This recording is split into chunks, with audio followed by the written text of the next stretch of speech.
Welcome to 805 Focus. I'm Dr. Cynder Sinclair with Nonprofit Connect, and we will be bringing you the latest on your favorite nonprofits, so get ready to be inspired.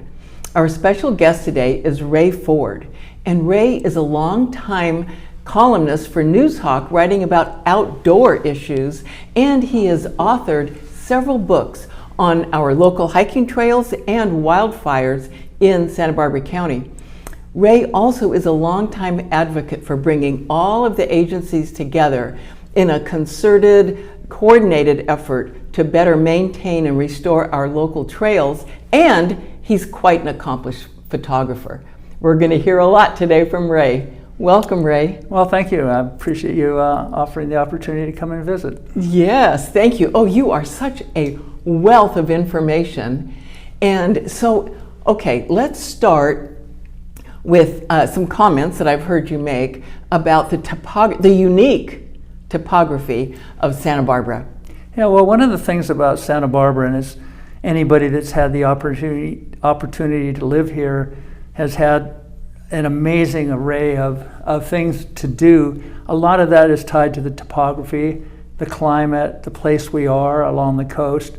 And one of those things that I think makes Santa Barbara unique is the way that topography has formed over millions of years, from the point in time where the San Andreas Fault, the Sierra Nevada mountains and so forth, all created the ability for that part of the Pacific Plate to turn and twist and create a set of mountain ranges and coastal areas and islands that have made Santa Barbara something pretty spectacular.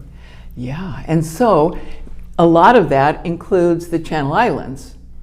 Right.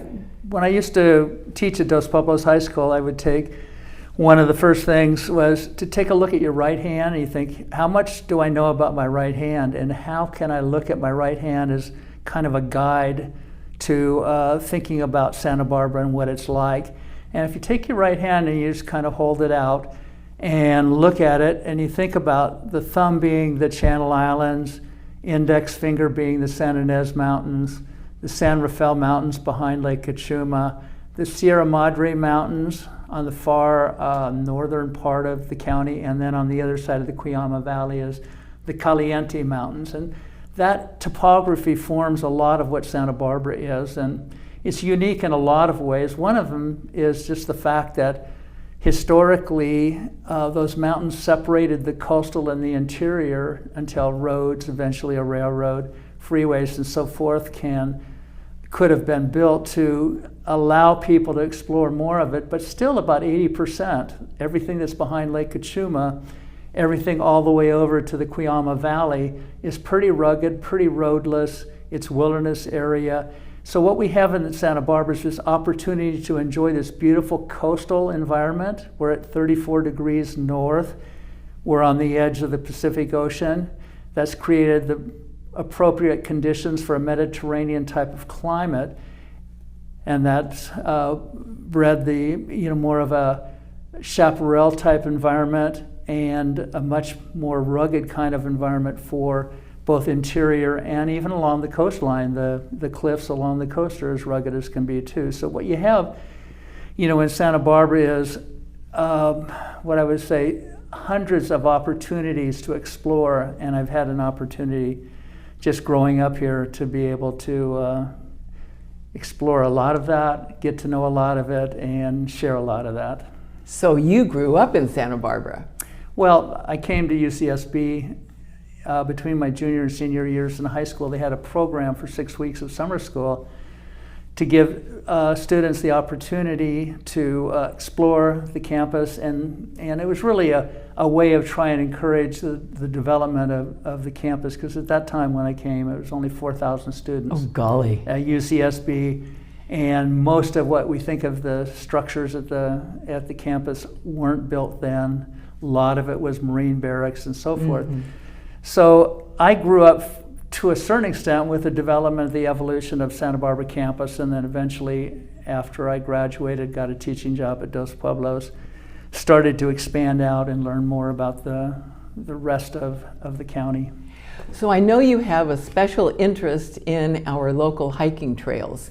So maybe you can talk to us a little bit about that, and maybe how people that are using the trails, I don't know, can be more aware of the importance of maintaining them, being careful with them.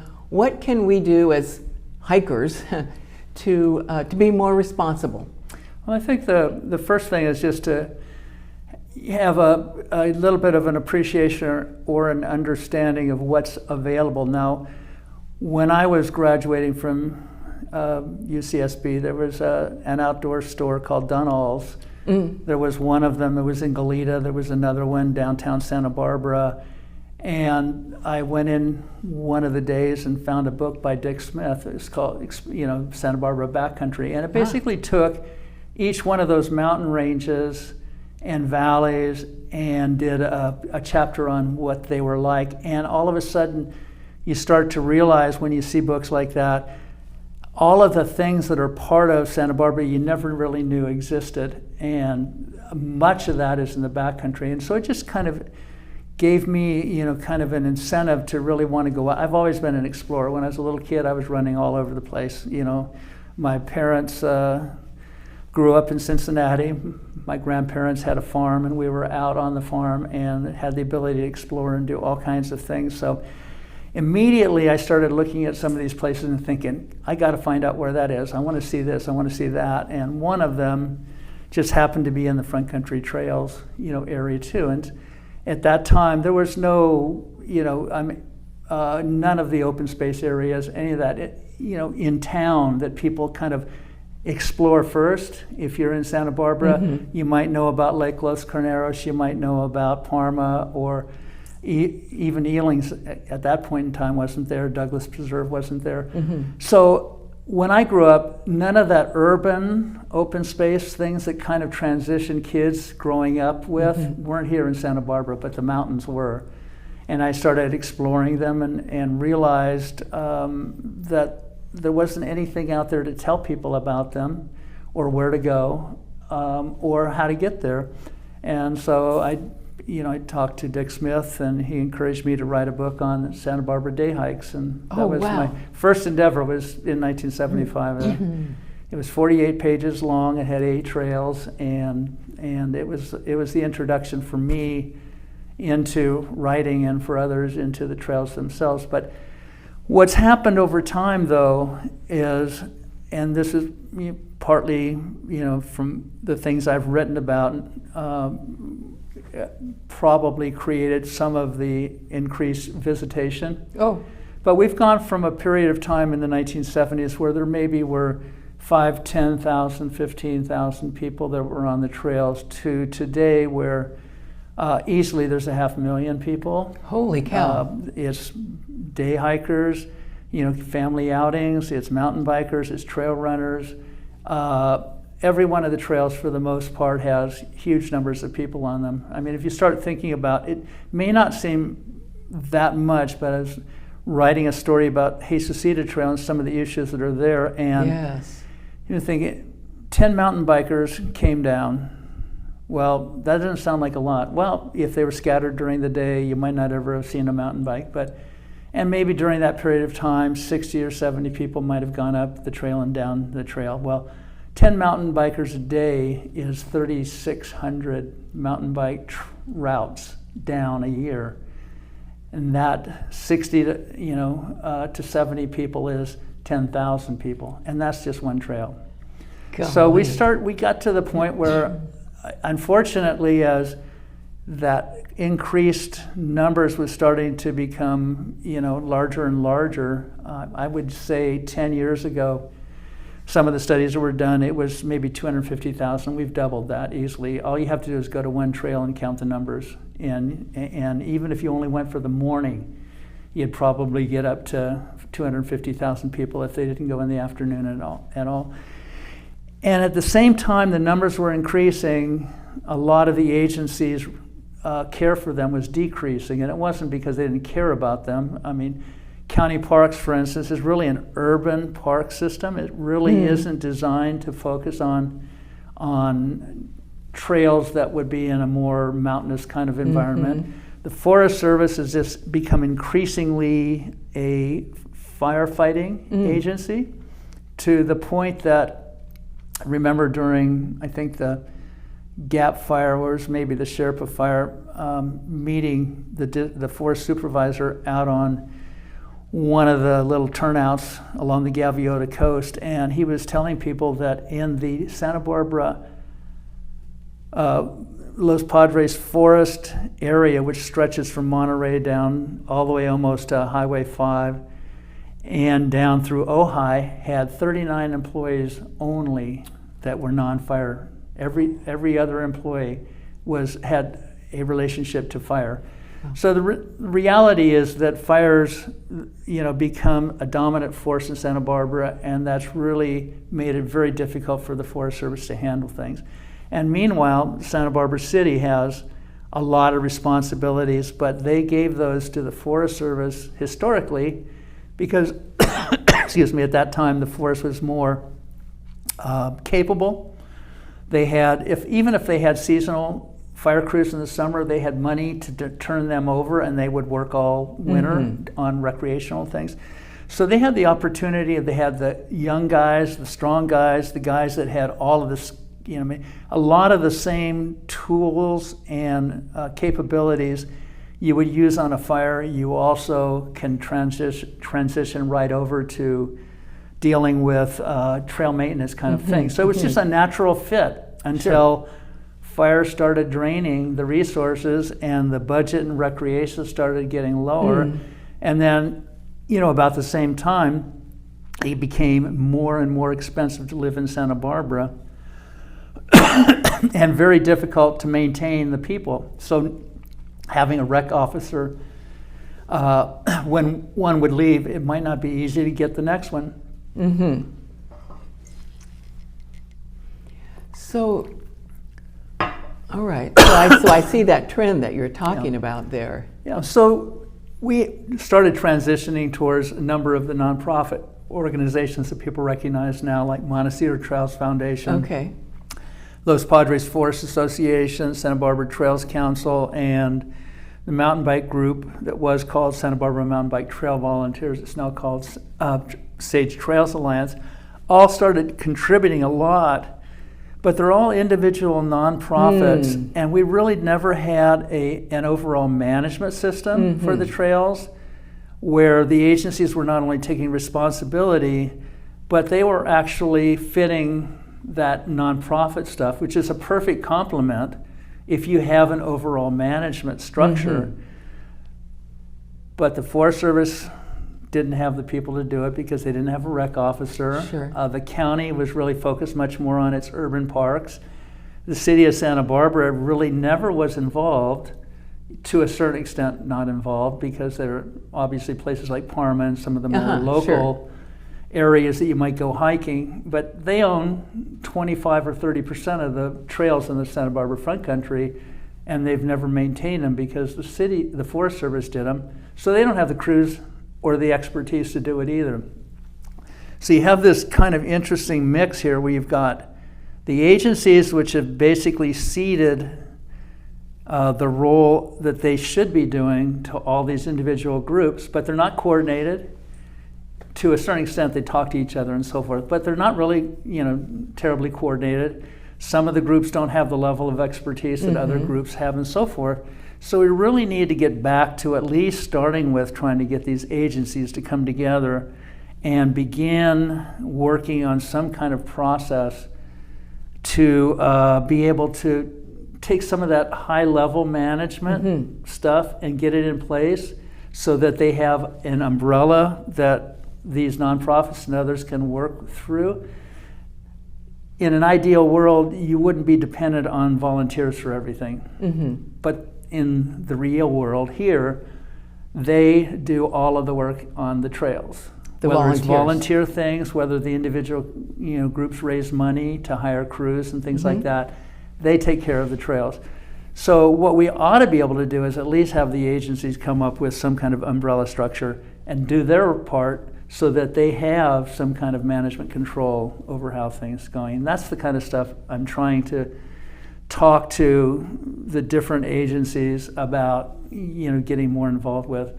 It's a tough sell because they don't have money for anything, let alone something that, that they should have been doing but haven't been doing.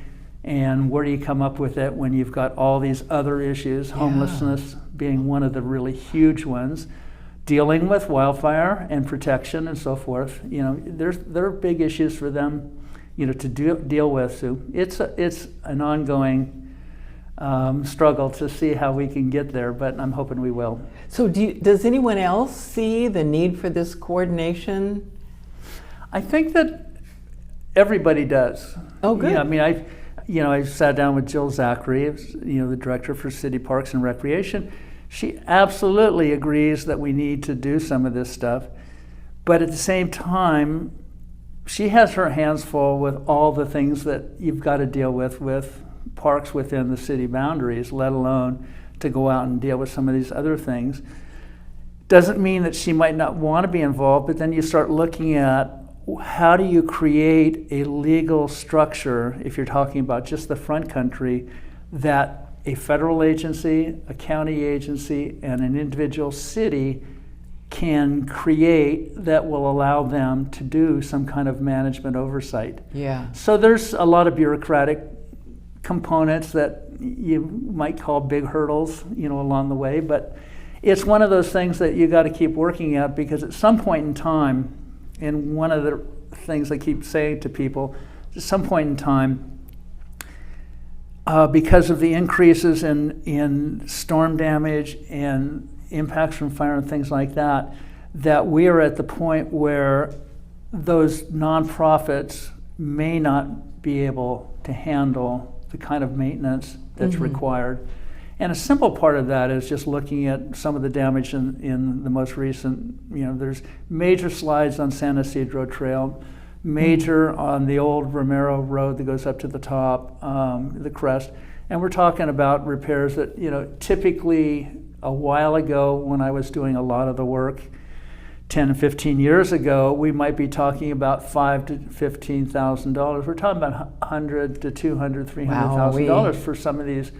And we just did similar things to repair almost the exact same set of trails after the Thomas Fire and the debris flow and so forth. So we're only, and then there have been 2 or 3 major storms in between that, and then this really catastrophic, countywide catastrophic set of impacts from the winter storms this year, and that's in a 5-year period of time. In the past we might be talking about, go back, the 1995 floods or the 2005 floods or something like that. Or if you go way back, the 1978 was a huge, year for floods. I think it's still the record for annual rainfall in Santa Barbara, like 42 inches. Wow. So we used to talk about these in every decade or so. Now we're talking about them every year or so. Oh, gosh. And the impacts are pretty, staggering. So we need to have a system. We can't afford not to have a system in place. That's not to talk about things like safety. If you have people out there maintaining trails who are not, there are no qualifications for trail work. Depending on the agency, you may or may not need a contractor's license. For most of the work that's done in Santa Barbara front country areas, done by people without contractor's licenses because they're not required. Now, and part of that is because a lot of the trails have either are on the forest land, or like with the city, they gave an easement to the Forest Service, and the Forest Service doesn't require contractor licenses. The city does for certain kinds of things. So you don't necessarily have people that are technically qualified. I mean, they have ground level experience qualifications. So when you're starting to talk about liability issues, and the agencies, they've willingly, more or less, given a lot of these liability potential issues to the nonprofits, without the oversight, and management. So there's the potential for, issues other than just the fact that, they may not have done the world's greatest job doing, trail clearance or whatever, when everybody else look at it and say, well, thank God we got some done, Yeah. because otherwise we had none. So everybody's appreciative of it all, but it's still placing, resources in play with organizations that have very, very well-intentioned organizations, which in the case of groups like Montecito Foundation can raise a lot of money. Mm-hmm. But it's an organization, as an example, that is run by people with the highest level of intentions and the least level of actual trail experience or knowledge about how to maintain trails. And they're dependent on those that they hire, so I think things need to change, and I think the agencies need to be part of that. So several of these agencies welcome volunteers, do they? Most do. The Montecito Trails Foundation doesn't. They've changed a little bit. I haven't talked to them more recently, but they had some negative experiences with some lawsuits that date back, to a certain extent, and I'm sure you've been around, either had the experiences or been around people where you might start to do something and you have a bad experience, and even though that one bad experience was just one bad experience, it basically can you make decisions as if it just was everyone in the future is going to happen to. Yeah. Well, they had a few times where they got lawsuits that were probably not really lawsuits that should have gone anywhere, but it soured them on the use of volunteers. Instead, they focused on raising the money so they could hire groups. So they're primarily a trail resource for hiring both the Sage Trails Alliance and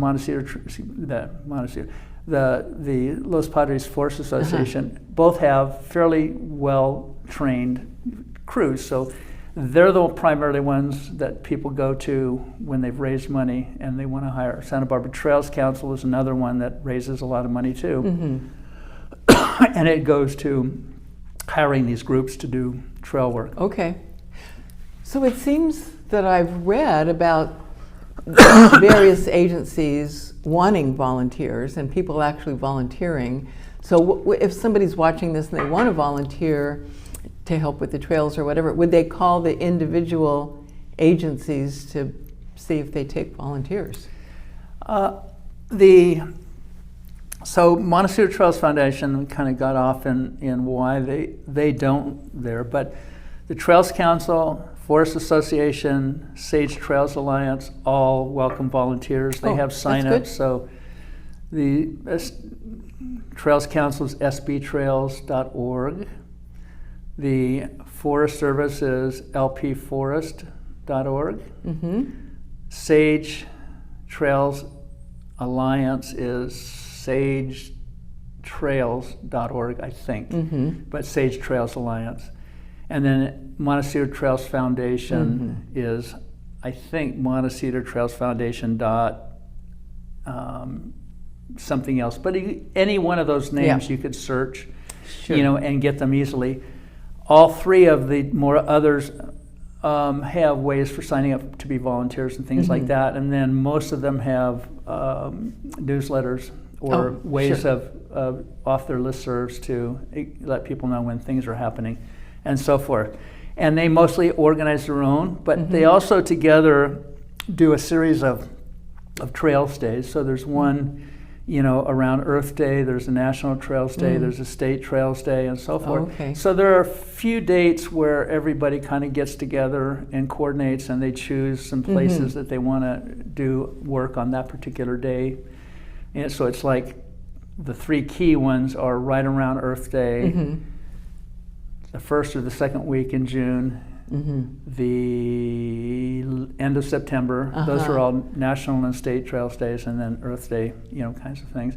But there aren't any regular ones. There isn't an agency coordinated process with its own volunteer thing and so forth. So there's no central place you can go. And that's one of the things that I'm working on with changing some of my website things so that we can do a more concentrated thing that everybody can buy into that the agents can use as an oversight, process. And then we can have a volunteer program as part of that, and then start to look at training people to be, the leaders and so forth. Wow. So we'll see how that all works out, but that's part of, I think, what we need to do is, and that's like a key component, which I'm glad you brought up the idea of volunteers, to the idea of the agencies coordinating, because it's not just being able to have a management structure as far as really, helping support the volunteer stuff. It's also having that ability to have a central place that you can come for information about the trails. So if you went, for instance, to want to figure out where a trail was open at, because most of the trails in the front country, after the last of the big storms, closed. Yes. And the basic structure of closures is if the Forest Service closes things and the city agencies all feed into the forest system, they close all the trails too. So basically for about 2 or 3 months, all of the trails were closed in the front country. So how do you know, you would, you're a mountain biker, you go to this one, you're a forest guy, you go to this one, you go to the Trails Council one. You're trying to figure out which is the right place to go for the information. Meanwhile, how do you find it on the county site? You got to go to county parks, then you got to look for where's there something about trails and so forth. And then if you assume the information is correct, but in some cases changed without the agencies taking the time to change it from closed to open and stuff. So we need to have a central place with information about each trail, and then a map where you can immediately see by looking at it, if somebody goes in and here's the list of trails in the database and it's open, close, anything that's open is a segment that shows on the map as green. Anything that's closed is in red. Then you could have a caution, in yellow, and a caution could be a point of danger, and if you click on that, you would find out what the danger is. So for instance, you might have a section of trail that was with caution, safe for hikers to go by, but maybe extreme caution if you're a mountain biker, and impossible to pass if you're an equestrian. Which you can get trails narrowed down to a point where, let's just say the trail's 2 feet wide. Well, a horse just can't get by on that if you've got a steep hillside. A hiker who's careful could.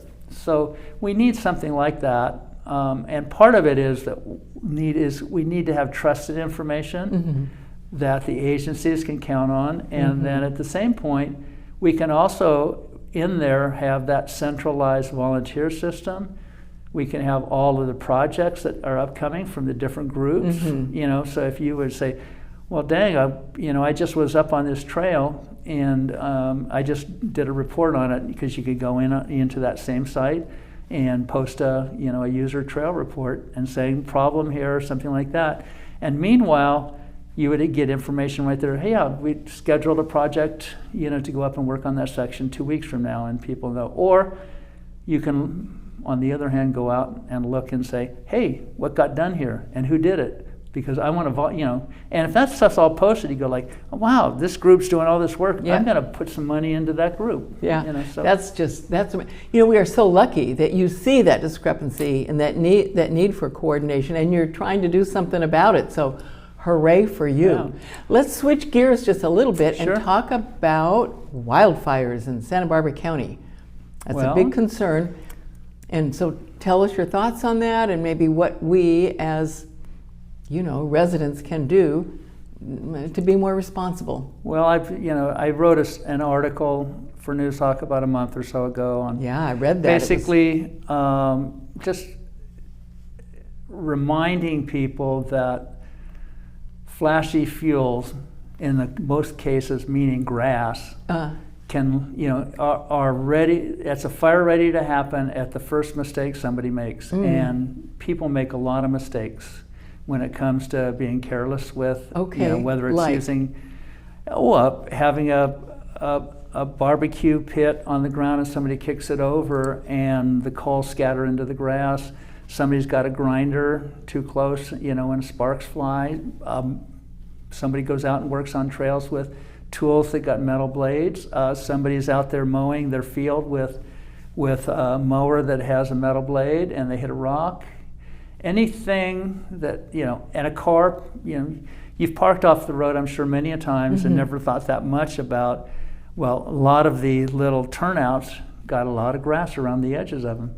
Never think about, well, what if I go out into one of those and I maybe go a little bit too close and there's heat underneath? It's somebody smoking. I mean, you can come up with all kinds of ways that people can start fires. And if you aren't careful, then, you can have a major fire. And the biggest example, and I really looked at one, I ironically called the Ray fire, R-E-Y fire. Yeah. In that article, it was one of those interesting things, which is a combination of an old oak tree along Paradise Road, along the river, falls over. One of the branches hits a power line. The power line goes down in sparks. And this happens to be a White Rock campground, or picnic area. The sparks hit the grass.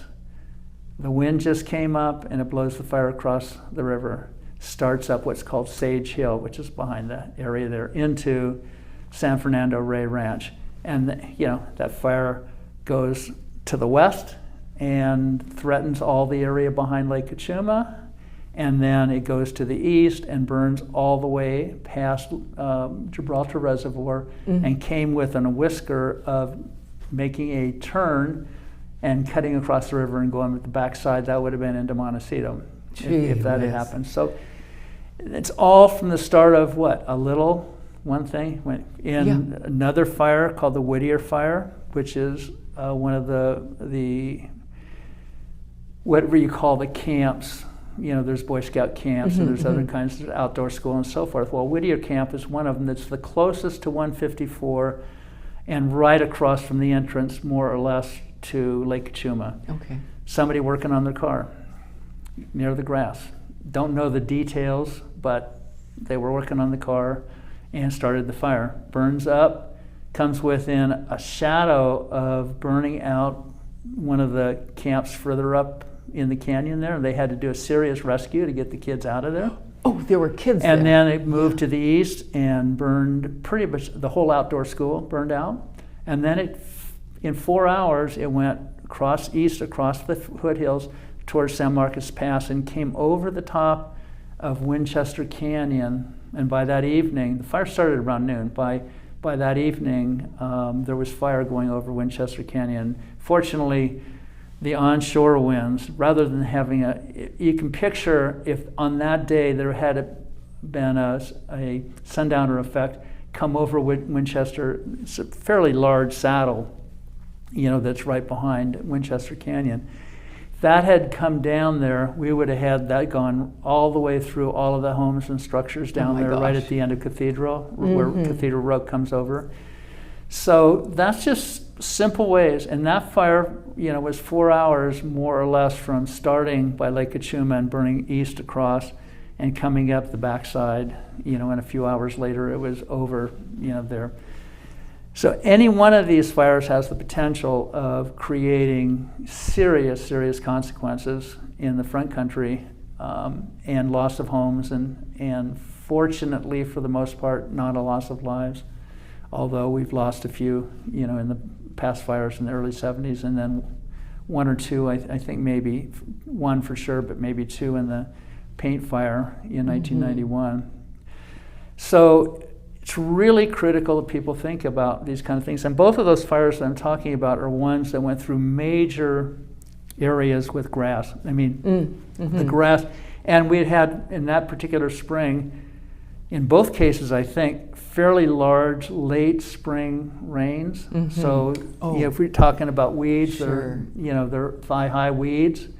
Well, they're thigh-high, dry, non-native grasses, basically.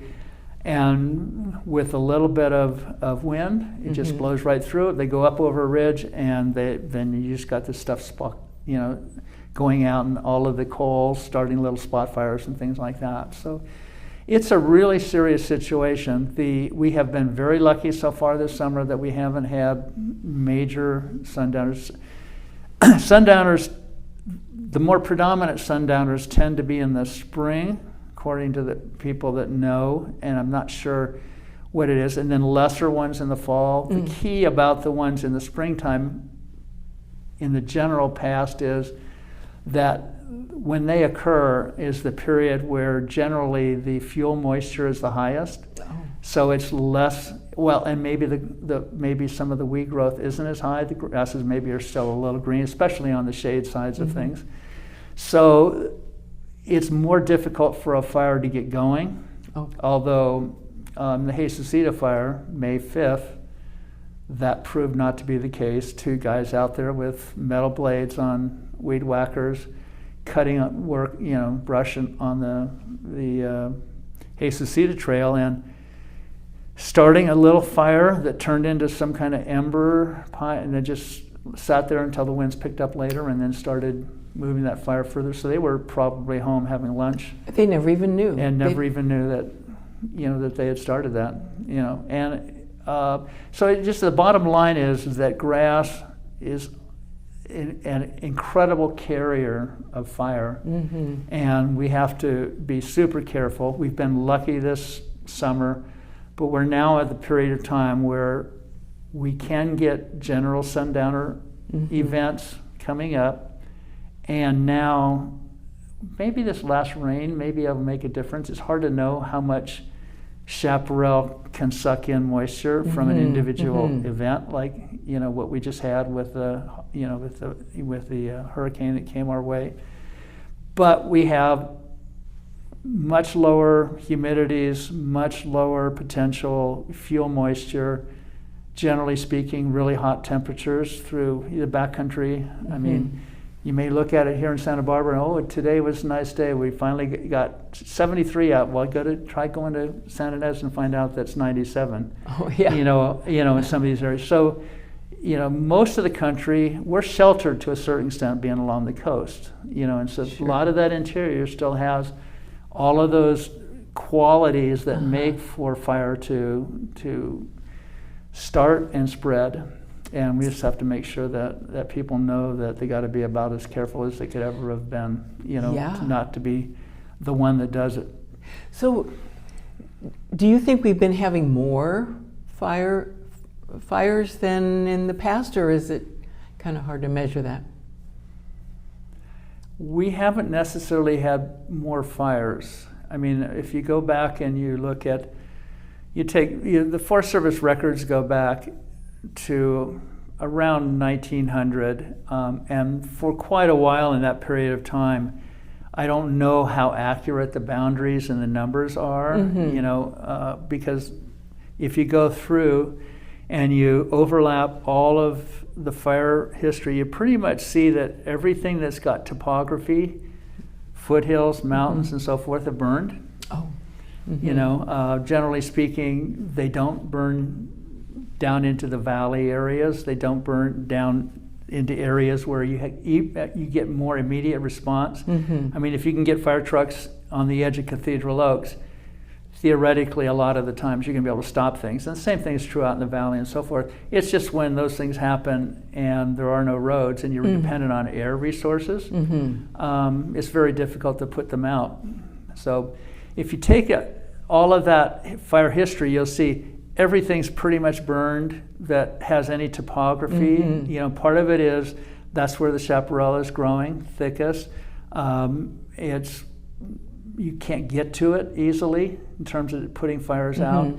And with topography, fires go uphill 2 to 3 times faster than it goes downhill.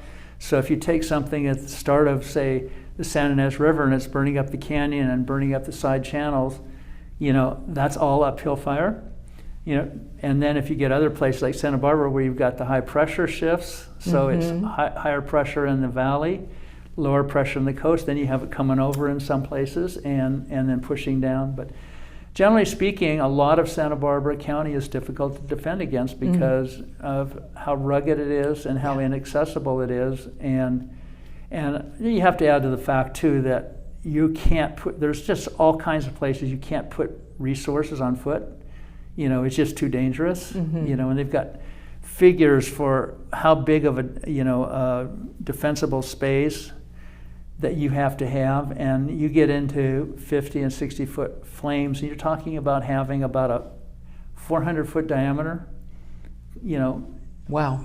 space, to protect yourself against if that comes from different directions and so forth.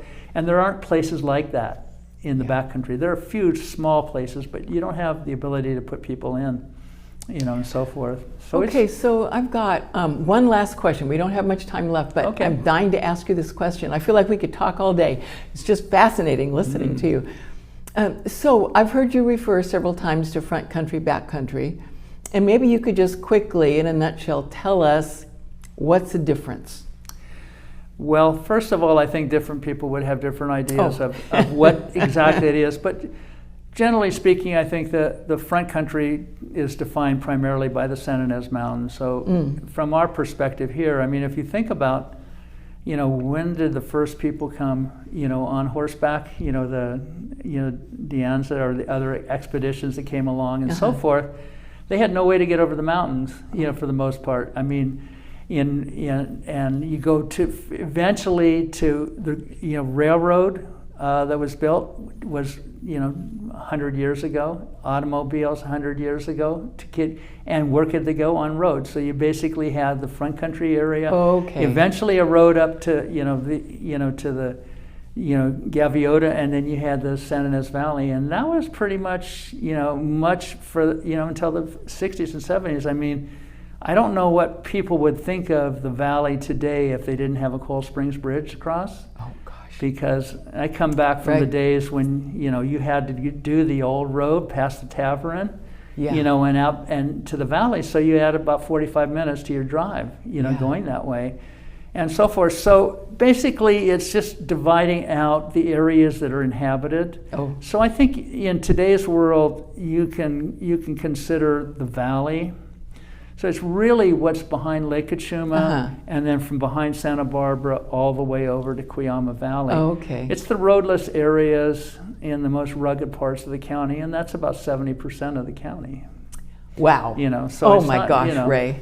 Yeah, I just say if you take and overlay roads, or get a county map out and look at them, and you see in the around Santa Barbara crisscross roads all over, Valley crisscross roads, Santa Maria, Lompoc, so forth, and then you look behind Lake Kachuma, and you look from, if you know where Tepesquay Canyon is, and then 166 on this way, and then you go over to Highway 33, and tell me how many roads you can find. There are a few dirt roads that the Forest Service uses for management, but it's basically all that roadless, area that most people have never been to in Santa Barbara and ought to. If nothing else, I suggest that go to the top of Figueroa Mountain to the lookout there and look. I mean, that is, you've got a probably 270-degree panorama of what the backcountry is, from there, So I encourage people to start thinking about finding out how to get over those mountains and explore more of it. Well, thank you. Sure. And thank you for all of your work coordinating the efforts for the trails and for all those great articles. I read every one of your articles. They're just fascinating. And I think on my bookshelf, I have that Santa Barbara Day Hikes book that you... 48 pages. Yep, that's it. Picture of Rattlesnake Canyon on the front cover in black and white. And that lasted for a while, and then I had the good fortune of picking up a publisher that wanted to do larger volumes. But my early one, I think, and I'm not remembering Penny's not Penny Davies from Earthling, but Chaucer's Bookstore sponsored a lot of my early success, and were very, very helpful in getting me going. And Earthling picked up after that, and then eventually I had my own publisher along the way. Well, thank you for all you do. You're welcome. Everything you do that benefits all of us. We appreciate you coming on our show today and telling us all about it. No, I appreciate the opportunity. It's fun. So anyway, thank you very much. Yeah, and thank you for joining us on 805 Focus, and we'll see you next time.